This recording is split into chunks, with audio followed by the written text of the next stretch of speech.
Lord, comment ça se passe? J'ai enfin réussi à accéder au fichier, colonel. Je lance le programme.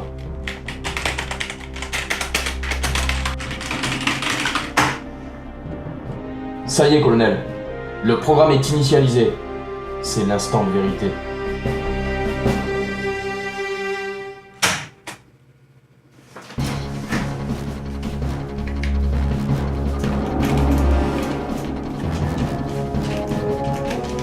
Colonel, c'est foutu. Je vais pas y arriver.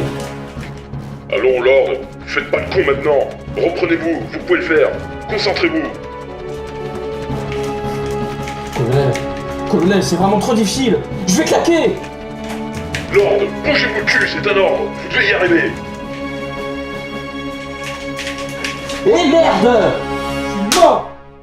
Et voilà, je vous avais prévenu. Personne ne peut venir à bout d'un tel jeu sans valider sa formation Schmupper de niveau 4. Oui, colonel. Merde! Pardon? Non, c'est pas à vous que je parlais. Mes respects, colonel. Bon, Lord, rejoignez-moi au centre d'entraînement. On va tout reprendre depuis le début et refaire les fondamentaux du gameplay de R-Type. Ouais, j'arrive, colonel. Exécution!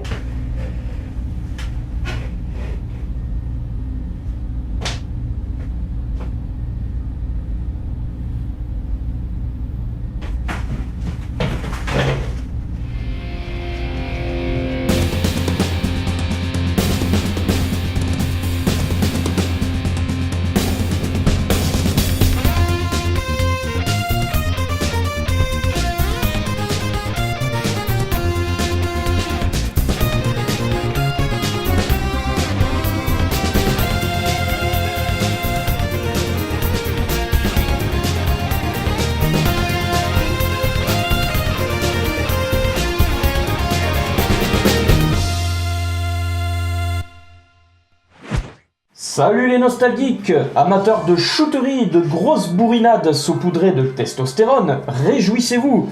Aujourd'hui, on va encore brouter de l'alien en abordant non pas un jeu, non pas deux jeux, mesdames et messieurs, mais une saga prestigieuse des shoot'em up, R-Type. Ah, R-Type. Cette franchise incroyable de jeux qui fit le succès de l'éditeur japonais ARM et qui occupa une place majeure dans le paysage vidéoludique des années 90. Bon, si vous êtes de la même génération que moi, que vous avez entre 30 et 40 ans, j'imagine que ça doit vous rappeler des souvenirs, non ?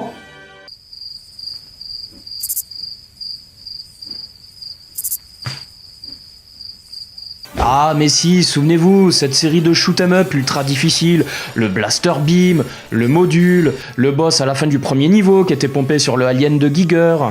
Et surtout une putain de difficulté légendaire qui aujourd'hui encore est saluée par les joueurs chevronnés qui n'ont pas peur de se choper des ampoules aux doigts.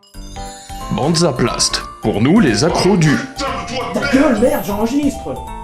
Non, sérieusement, me dites pas que vous en souvenez pas quand même. Je sais qu'on a tendance à perdre la mémoire avec le temps, mais quand même, tout le monde se souvient de R-Type, il me semble.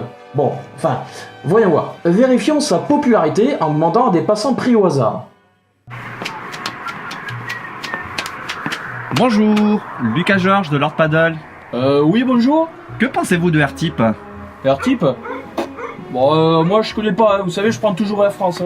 Mais non monsieur, R-Type c'est pas une compagnie aérienne, c'est un jeu. Ah, c'est un jeu. Ah, d'accord. Ah oui, vous voulez dire comme touche pas à mon poste là, avec deux chaman sur A6. Bonjour, excusez-moi cher monsieur, est-ce que vous connaissez R-Type? Hein? Vas-y, filme pas toi. Vas-y, casse-toi, sale boulot, ça. Oh, excusez-moi monsieur, bonne continuation. Bon, ok, j'ai compris. Je crois qu'une petite révision s'impose. Allez, c'est parti. Go. Né en juillet 1987 sur bande d'arcade, R-Type est considéré à juste titre comme l'archétype du shoot'em up. C'est LA référence absolue des jeux de tir, un monument du genre. Et c'est avant tout le bébé du studio japonais ARM, un gros bébé puisque la borne pesait quand même plus d'une centaine de kilos. Et le jeu connut un succès phénoménal à sa sortie grâce à un gameplay à la fois classique et pourtant innovant pour l'époque. Effectivement, malgré un scrolling horizontal somme toute assez classique, qui s'était déjà vu auparavant, ce jeu s'est démarqué de ses rivaux grâce à 2 concepts originaux, le beam ou charge shot et le module bouclier. Le premier est un super tir qui s'obtient en laissant appuyer sur le bouton de tir. Quand on relâche, hop, dégelé protonique dans la fif de tous les malheureux gus qui osent se pointer en face. Le second est l'élément clé du gameplay de R-Type. Le bouclier s'attache à l'avant ou à l'arrière de votre vaisseau. Il devient votre meilleur ami pendant toute la mission. Allez Boubouk, va chercher le nonos. Oui, c'est bien, t'as un bon bouclier. Le bouclier, le meilleur ami du vaisseau. Vous pouvez donc détacher le bouclier, le lancer sur les ennemis, il vous protégera de la plupart des tirs, enfin sauf les grosses avoinées avec un grand A, faut pas déconner non plus, et vous pourrez aussi vous le coller dans le le mettre dans l'arrière-train quoi, pour vous protéger des tirs ou des tristes cires qui arrivent derrière vous. Le jeu est aussi connu pour sa difficulté très élevée. Très vite, R-Type devint la référence des challengers et des pros du paddle et des shoot 'em up. Traverser le jeu de A à Z en un seul crédit, le fameux One CC, One Credit Clear, relève quasiment du domaine de l'impossible. Bah non, c'est pas impossible, mais disons que ça demande des réflexes de Super Saiyan et aussi une connaissance absolue du contenu de chaque niveau. C'est le fameux concept du die and retry, mourir et réessayer, dans toute sa splendeur. Pour améliorer vos armes, il vous faut récupérer des capsules de 3 couleurs différentes. La rouge est un super tir circulaire rouge et bleu. La jaune est un tir en forme de chenille, idéal pour éliminer les squatters qui pullulent les bords haut et bas de l'écran. La bleue donne un laser qui ricoche sur toutes les surfaces, peu puissant mais idéal pour déloger les ennemis planqués dans les coins. Vous pouvez aussi récupérer des missiles et des speed-up. À ce sujet, attention à la vitesse. Si vous prenez trop de speed-up, vous irez beaucoup trop vite et vous risquez de vous bananer comme des cons. D'ailleurs, vous pourrez plus ralentir une fois que vous filez à toute allure, alors inutile de chercher le frein pour stopper le train. Le seul moyen de calmer le jeu, c'est de claquer. Mais attention, car si vous perdez aussi toutes vos armes. Et là, bon courage les mecs pour finir le jeu. Pour le reste, R-Type est un shoot'em up relativement classique. On affronte les traditionnels boss de fin de niveau. Le level design est très varié. Chaque niveau propose un défi original. Et puis alors évidemment, je voudrais finir là-dessus, le scénario. Alors autant vous dire tout de suite, le scénario de R-Type, ça tient sur du papier toilette. Mais vraiment. Quoi ? Et pourquoi vous me regardez comme ça ? Ah, d'accord, vous me croyez pas ? Ok, bah regardez. Voilà. Ça, c'est le scénario de R-Type. Notre vaisseau R9 part combattre dans l'espace l'Empire Bido, pif, paf, boum, pan, crac, plitch. Plitch ?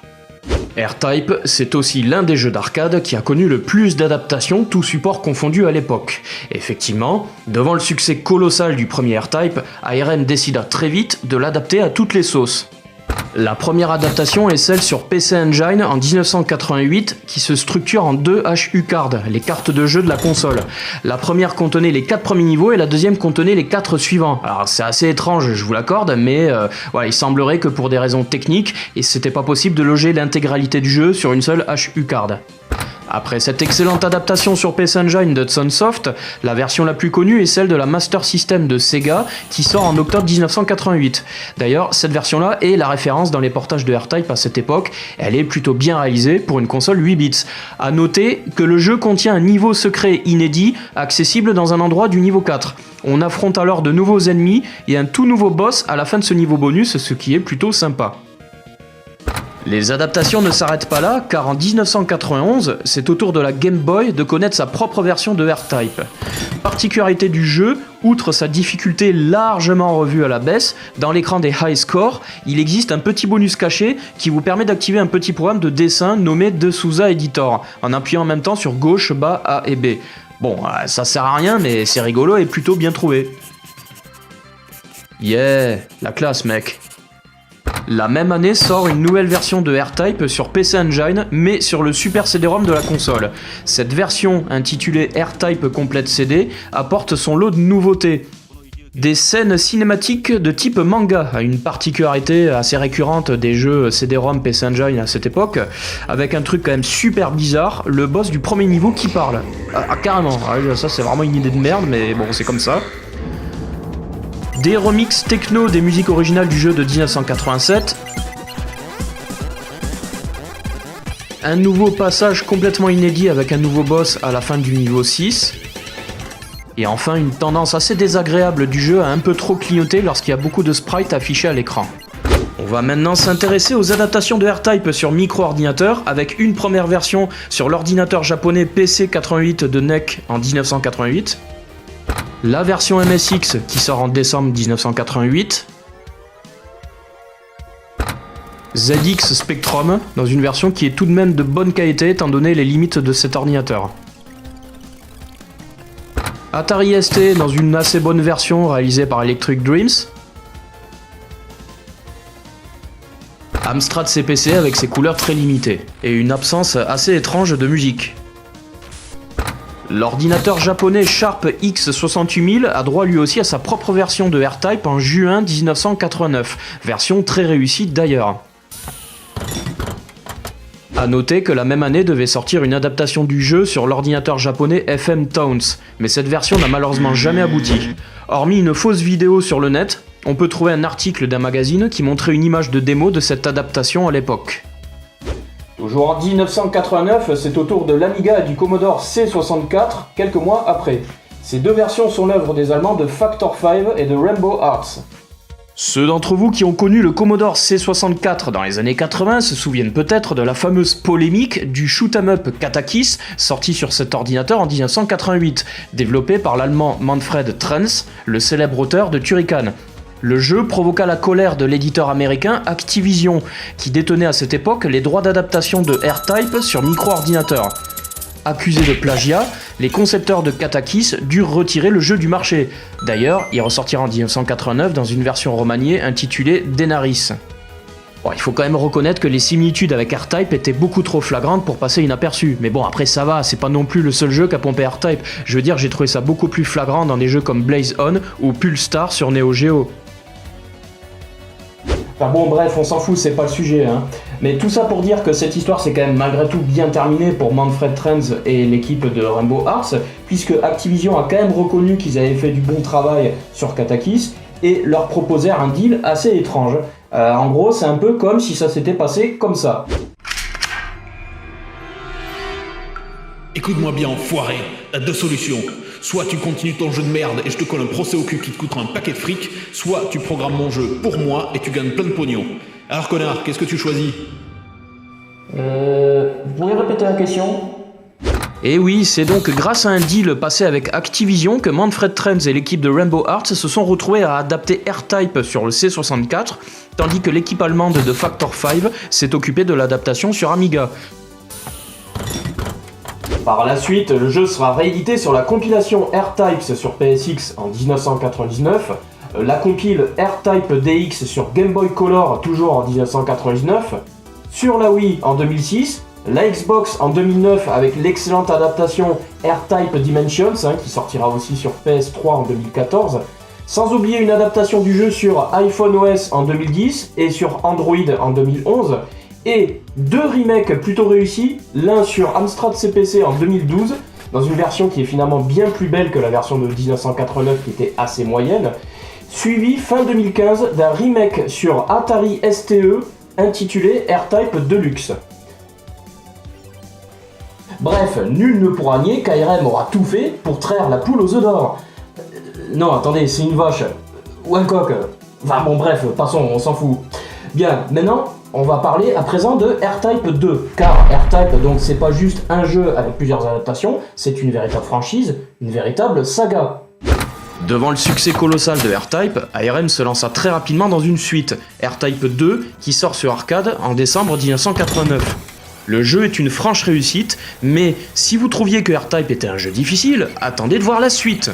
Dès le deuxième niveau, ça devient dur de dur et quasi impossible de pas se faire toucher.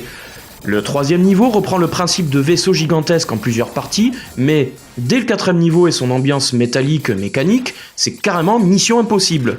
Et je vous parlerai même pas de son fameux boss avec son scrolling horizontal qui accélère et le slalom infernal entre les plateformes qui vous arrivent droit sur la face. On note ici des graphismes un peu plus détaillés, mais aussi une amélioration du Blaster Beam. Cette fois-ci, en laissant appuyer plus longtemps sur le bouton de tir, vous obtenez un super beam qui défonce tout le monde devant vous, mais attention, car pour l'obtenir, il faut relâcher le bouton de tir assez rapidement. Le jeu sera adapté sur 3 supports. Atari ST, Amiga en 1991 et une version Game Boy qui sort en 1992. En 1991, ARM sort sur arcade un shoot'em up nommé Armed Police Unit Gallop, connu au Japon sous le titre Cosmic Cop. Alors pourquoi je vous parle de ce jeu ? Eh bien parce qu'il s'agit tout simplement d'un épisode particulier de la saga R-Type. Armed Police Unit Gallop est un spin-off, c'est-à-dire un épisode dérivé qui se concentre autour d'un personnage secondaire d'une franchise. Ici, on dirige pas le traditionnel vaisseau R9, mais un autre modèle, le R11B Peacemaker. Alors, l'histoire est simple, notre véhicule fait partie d'une police privée qui est chargée d'arrêter les véhicules fous qui circulent dans chaque secteur. Le lien avec R-Type vient donc du fait qu'on dirige un autre vaisseau R-Type et que les boss sont sous l'emprise des Bidos, les fameux monstres qu'on combat dans chaque épisode de la saga. La particularité du jeu vient ici du fait qu'on peut contrôler la vitesse de déroulement du scrolling horizontal et qu'il faut atteindre le boss dans un temps limité. Niveau armement, on dispose d'un canon normal, de missiles, mais surtout d'un laser à visée automatique que l'on active en verrouillant la cible sur les ennemis.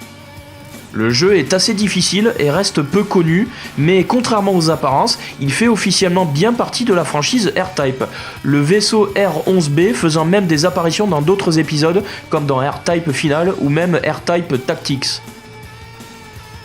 En 1991, le jeu R-Type 2 est adapté sur Super Nintendo dans la version intitulée Super R-Type.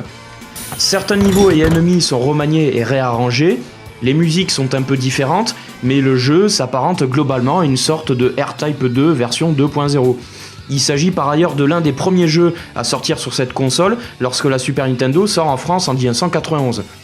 Alors, techniquement, on reste un peu déçu par les nombreux ralentissements et clignotements qui gâchent un peu le gameplay, un problème qui toucha aussi Gradius 3 à la même époque sur la Super Nintendo.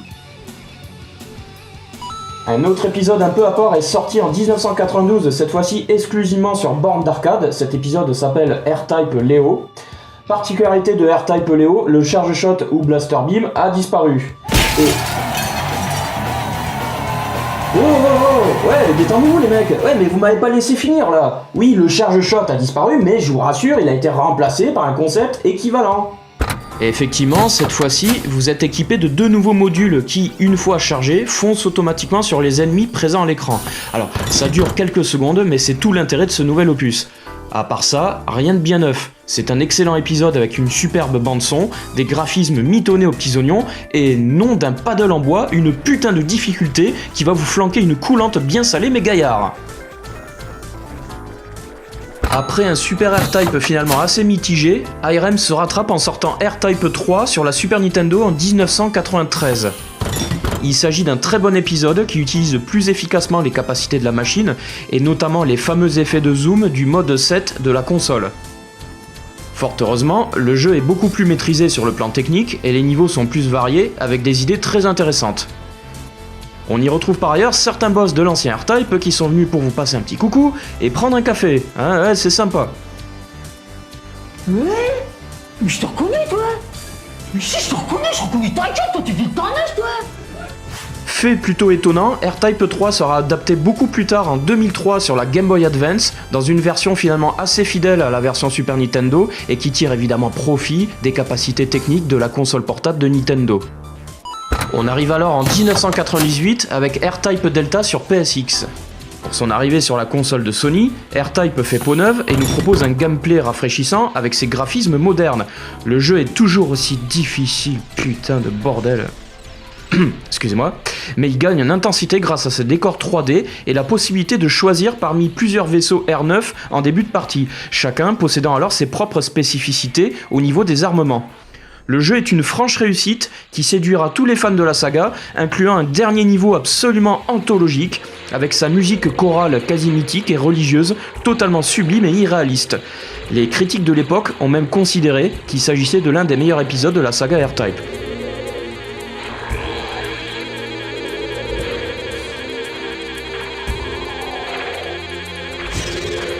En 2003, le dernier épisode de la série sort sur un PS2. R-Type Final. Techniquement, cet épisode est assez ahurissant, notamment dans son utilisation de la 3D, ses musiques très étranges, ses créatures monstrueuses et organiques, une constante dans les R-Type, et surtout la possibilité de choisir parmi une centaine de vaisseaux qui possèdent chacun leurs propres caractéristiques. La durée de vie du jeu est rallongée ici par le fait qu'on peut débloquer ces vaisseaux au fur et à mesure de notre avancée dans le jeu et en sauvegardant notre progression sur carte mémoire. Dans le menu, on peut accéder au hangar où on peut customiser nos vaisseaux. On a aussi accès au laboratoire Bido qui recueille toutes les informations utiles collectées sur les ennemis rencontrés durant le jeu. On peut même jouer à un mode duel où deux vaisseaux s'affrontent dans une sorte d'arène. On a même la possibilité de laisser l'ordinateur contrôler les deux vaisseaux et de regarder le match en pariant sur celui qui va gagner la partie. Un joueur chevronné qui souhaiterait donc débloquer tous les éléments du jeu à 100% aura donc du pain sur la planche. Mais tel est le défi que lance ARM sur l'ultime épisode de la saga. Pour finir au sujet de R-Type final, j'aimerais vous lire un petit mot assez touchant des éditeurs d'ARM dans le manuel du jeu, dans l'annexe plus précisément. Alors je vous lis ce qui est marqué. La saga des R-Type s'achève aujourd'hui. Nous ne vous en donnerons pas les raisons ici, mais soyez certains qu'aucun autre épisode de R-Type ne portera plus le nom d'ARM.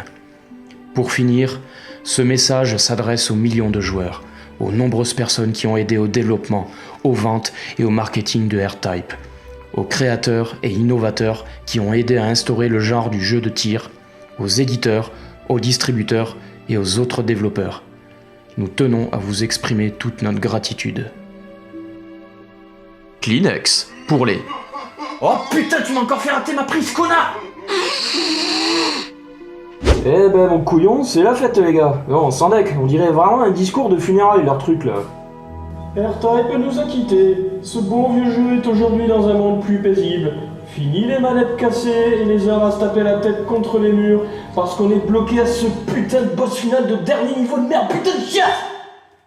Bon allez, rangez les mouchoirs les copains, on va pas se mettre à chialer non plus. D'ailleurs, respirez un bon coup les mecs parce que y a du nouveau. Mais ça va pas, non? Il a ressuscité!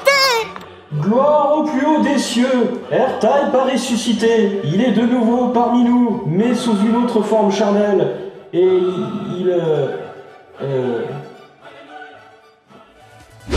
Eh oui, vous avez bien compris, après des années d'absence, la saga R-Type tente de faire un comeback totalement inattendu avec R-Type Tactics, sorti sur PSP en 2007, suivi de R-Type Tactics 2 sur PSP en 2009. Mais ARM a complètement changé la donne, puisqu'à la place d'un shoot'em up à scrolling horizontal classique, on a maintenant droit à une sorte de jeu de stratégie au tour par tour qui n'a rien à voir avec le reste de la saga et nous amène vers d'autres horizons. Alors oui, c'est bizarre, je vous l'accorde, mais j'imagine que c'est tout ce qu'ARM a pu trouver pour capitaliser de nouveau sur le succès de la franchise emblématique dans une nouvelle ère de jeux vidéo modernes du 21e siècle. Enfin, comme vous le savez tous, tout a une fin, et c'est sur ces douces paroles que s'achève cette vidéo. Mais soyez pas tristes les gars, il y en aura d'autres. En tout cas, j'en ai pas fini avec ce jeu, puisque vous aurez même droit la prochaine fois à une immersion dans R-Type, pour lequel je n'hésiterai pas à mouiller le costume en me mettant aux commandes du vaisseau R9. Ne ratez pas cette vidéo les gars, ça va blaster Ardos dans les chaumières. Voilà, il ne nous reste donc plus qu'à moi et David, le co-réalisateur de cette vidéo, à vous saluer dignement et vous remercier d'avoir suivi cette vidéo en attendant la prochaine. Et bien évidemment, comme d'habitude, n'oubliez pas le plus important, geek et geekeuse, le pouvoir du paddle est toujours entre vos mains. Yeah!